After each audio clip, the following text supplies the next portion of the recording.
Hey everyone, today's topic is introductory lectures on psychoanalysis by Sigmund Freud and interpretation of dreams by Sigmund Freud. Okay, introduction to psychoanalysis और introductory lectures on psychoanalysis ये एक set है lectures का जो 1916 से 1917 में publish हुआ।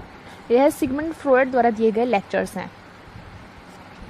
ये लेक्चर्स इतने ज़्यादा पॉपुलर हैं, मीन्स फ्रॉयड के जो बाकी वर्क्स हैं वो भी ट्रांसलेटेड हुए हैं, बट सबसे ज़्यादा ट्रांसलेटेड वर्क ये लेक्चर्स हैं।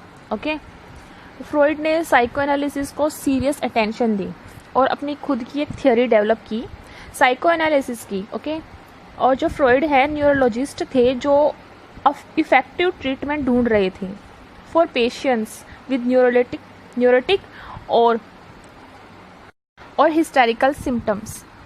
Means psychoanalysis is defined as a set of psychological theories and therapeutic methods which have their origin in the work of theories of Freud. Psychoanalysis believe करता है कि सभी लोग unconscious thought, feelings, desire and memories possess करते हैं। Psychoanalysis को talk therapy भी कहा जाता है। साइकोएनालिसिस जस्ट एक मेथड नहीं है ट्रीटमेंट का। ओके, ये ट्रीटमेंट का जस्ट एक मेथड नहीं है, rather a vision of human conditions which has continued to fascinate and provoke long after the death of its originator. Means psychoanalysis psychology की एक ब्रांच है, स्टडीज़ करता है ह्यूमन माइंड को, इमोशंस को, रिलेशंस को in conscious and unconscious mind में। Okay, Freud और जो अदर साइको एनालिस्ट हैं वे बात करते हैं हिडन डिज़ायर्स की when we look at the authors work and in poems also. Okay, you can find out many different things. किसी भी साइको एनालिस्ट के मतलब हिडन डिज़ायर के बारे में बताते हैं वो, और उसके साथ साथ ही हम पोएम्स में भी देख सकते हैं डिफरेंट मीनिंग्स निकल कर आते हैं। हम ऑथर का माइंड पढ़ सकते हैं जब हम उनके जो वर्क्स हैं उनको रीड करते हैं, तब हम उनके ऑथर के माइंड को पढ़ सकते हैं। हम जब कोई ड्रीम देखते हैं तो हम उसे भी इंटरप्रेट करने की कोशिश करते हैं। ये सब चीज़ें हम साइको एनालिसिस में पढ़ते हैं। माइंड को जानने के फ्रॉयड ने 3 लेवल्स बताए हैं। First of all conscious mind, जब हम किसी पर्टिकुलर मोमेंट में अवेयर होते हैं ना तो उसे कॉन्शियस माइंड कहा जाता है। Second is subconscious, currently aware नहीं होते हम इस चीज़ के बारे में, पर आराम से हम खुद को अवेयर कर सकते हैं इसके बारे में, दैट इज़ सबकॉन्शियस। अनकॉन्शियस, कुछ चीज़ों के बारे में हम अवेयर नहीं होते बट वे हमें इफ़ेक्ट करते हैं, मीन्स वो हमारे बिहेवियर को, डीड्स को इफ़ेक्ट ज़रूर करते हैं। Okay, and what is Freudian slips? According to Freud हमें ना बहुत नॉलेज होती है। ओके, जो अनकॉन्शियस होती है और वह ड्रीम्स में या हमारे स्लीप ऑफ टंग में हमें दिख जाती है। ओके, और नेक्स्ट फ्रॉयड ने हमें ना 3 पार्ट बताए हैं, सिस्टम बताए हैं ह्यूमन साइकोलॉजी के। Id, ego and super ego. Id क्या है? जैसे कोई छोटा बच्चा होता है, वह सोचता है, वह कहता है कि उसे वो चीज़ चाहिए, उसे नहीं पता होता वह अच्छी है या बुरी है, पर उसको वह चाहिए, यह इड है, एग्जाम्पल है इड का। ईगो, इड और सुपर ईगो का मीन्स संतुलन बनाता है, तो पहले हम सुपर ईगो पढ़ते हैं। सुपर ईगो है, हम इसमें मोरलिस्टिक प्रिंसिपल्स होते हैं। ओके, मोरल वैल्यूज़ होती हैं इसमें।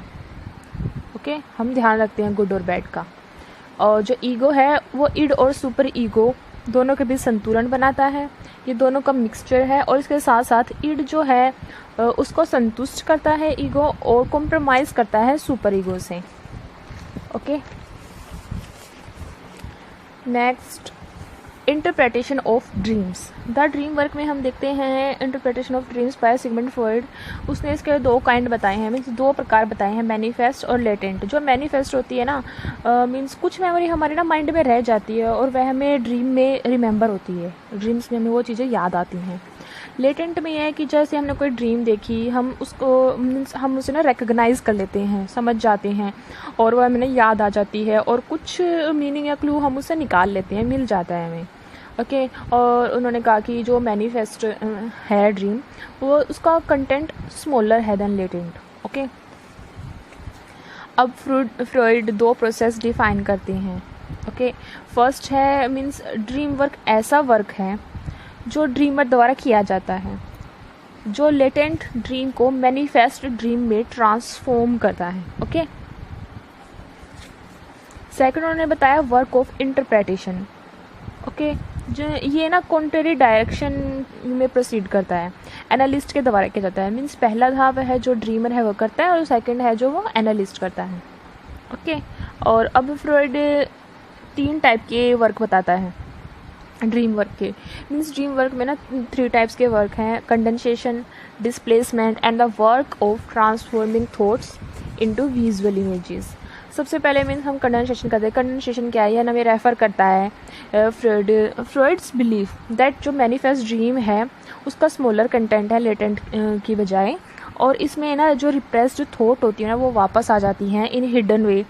For example multiple dream thoughts combined हो जाती हैं और एक सिंगल एलिमेंट बनकर मैनिफेस्ट ड्रीम बनता है. ओके, इसमें रिप्रेस्ड थॉट वापस आ जाती हैं, जो प्रेशराइज थॉट्स होती हैं वो वापस आती हैं. ओके, एंड डिस्प्लेसमेंट में हम देखते हैं कि हम ना ट्रांसफ़र करते हैं अपने चीज़ों को. Means the transfer of negative emotions from one person और thing to an unrelated person और थिंग. मीन्स इसका एग्जांपल देख लो, जैसे कि बॉस ने, एक बॉय है जिसका नाम है अंकित, और अंकित को बॉस ने अंकित को डांटा है, उस पर शाउट करते हैं, और फिर अंकित को गुस्सा आता है पर वो वहाँ कुछ नहीं बोलते, पर जब वो अपने घर जाते हैं तो अपनी वाइफ को डांटते हैं. ओके, उसने डिस्प्लेसमेंट किया. मीन्स उस पर जो डांट पड़ी उसने वह डांट अपनी वाइफ पर डिस्प्लेस कर दी. Okay, the transfer of negative emotions from one person और थियरी और थिंग टू अनरिलेटेड पर्सन और थिंग. ओके, इसमें ये होता है मतलब कि means when a person shifts his और her impulses from an unacceptable target to a more acceptable और less threatening target.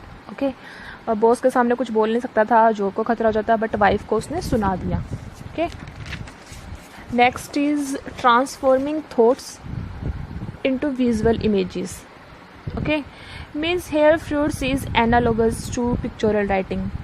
Transforming thoughts into visual images means इसमें जो फ्रॉइड ने ये कंसेप्ट दिया है कि मीन्स हम पिक्चर राइटिंग जो लिखते हैं, पिक्चर राइटिंग हो जाती है जो हमारी. ओके, और हम in the last we can say that to conclude Freud give a smattering of various thoughts about dreams.